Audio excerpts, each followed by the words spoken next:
মুশফিকুর রহিম বাংলাদেশের ক্রিকেটের pocket Dynamo, কারো কারো ভাষায় মিস্টার ডিপেন্ডেবলও। টেস্ট ইতিহাসে উইকেট রক্ষক ব্যাটার হিসেবে আছে তার দুটো ডাবল সেঞ্চুরি। মোট রান তো লাল সবুজের ক্রিকেটে রীতিমতো ঈর্ষা জাগানিয়া ৬,৬০৭।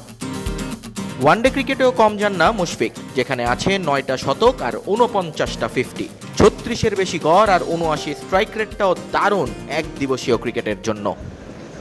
তবে এই পরিসংখ্যানটাই এখন কুরে কুরে খাচ্ছে বাংলাদেশের রঙিন পোশাকের ক্রিকেটকে। তারকা দুটিতে উজ্জ্বল মুশির ব্যাটে রান না থাকা সত্ত্বেও তাকে টেনে চলেছে টিম ম্যানেজমেন্ট। কারণ অতীতটা সুন্দর মুশফিকুর রহিমের, যদিও এই অতীতের বন্দনায় মারতে গিয়ে দেশের ক্রিকেটের বর্তমানটা যে ১২টা বাজিয়ে দিচ্ছে টিম ম্যানেজমেন্ট, সেদিকে যেন হুঁশই নেই বিসিবির।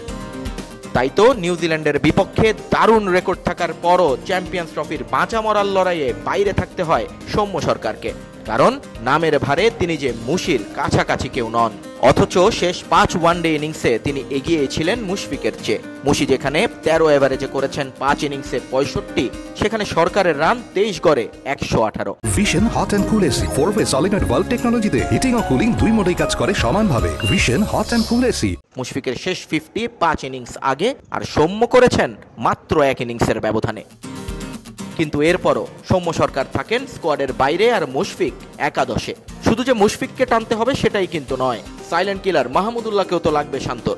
অথচ আলোচনা ছিল মুশির বদলেই দলে ঢুকবেন রিয়াদ, কিন্তু দুই সিনিয়রের তুলনায় তারকা দুটি আর ফ্যান বেজ না থাকাটাই কাল হয়েছে সৌম্যের জন্য। নিয়ন মোহাইমেন, সময় সংবাদ, রাওয়ালপিন্ডি, পাকিস্তান।